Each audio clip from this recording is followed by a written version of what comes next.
Salut les pingouins! Aujourd'hui je vais chez Nico et Camille en Dordogne. Ils sont les gagnants de l'opération Mon projet plus responsable de la Banque Postale. Et eux, leur idée c'est de rénover une ancienne ferme et ils font ça en communauté, donc c'est super intéressant. Je suis super curieux d'aller voir tout ça et d'en discuter avec eux. Salut! Salut! Coucou! Salut Kevin! Nicolas. Salut. Camille! Salut! Bienvenue! Enchanté! C'est notre petit projet là du moment. Petit projet!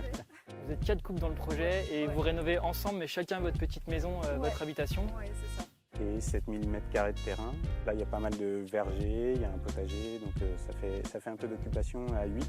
Et on est assez content d'être à 8. On t'emmène? Ouais, avec peut faire plaisir. un petit tour du propriétaire.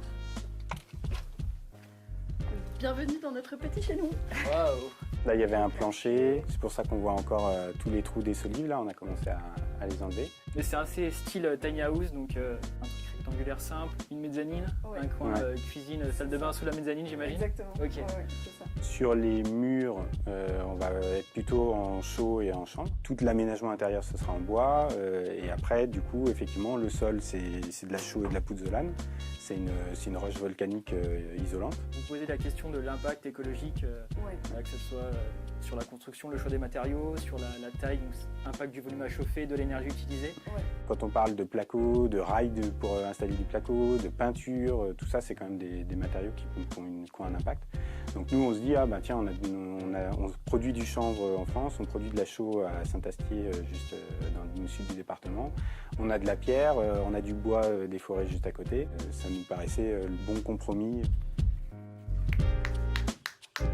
Ici, on a des toilettes sèches en fait, qu'on met à disposition pour les gens, surtout l'été, quand il y a pas mal de Ok. monde. Et puis ensuite, on a dans le fond du jardin un compost. Tous les déchets verts représentent un tiers de nos poubelles. Donc si tu arrives à te débarrasser de tes déchets verts, à en faire un compost, ça te permet d'atteindre plus vite cet objectif de zéro déchet.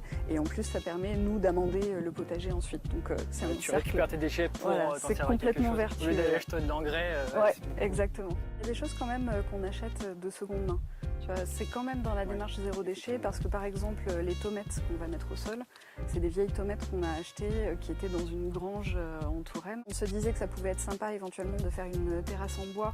On va utiliser les acacias qui sont là. Ok, vraiment local, 100%. Donc vraiment hyper local. Ouais. Donc là, c'est votre potager qui est en commun, c'est ça? Ouais. L'idée pour vous de faire un potager, c'était aussi pour réduire les déchets, c'est ça?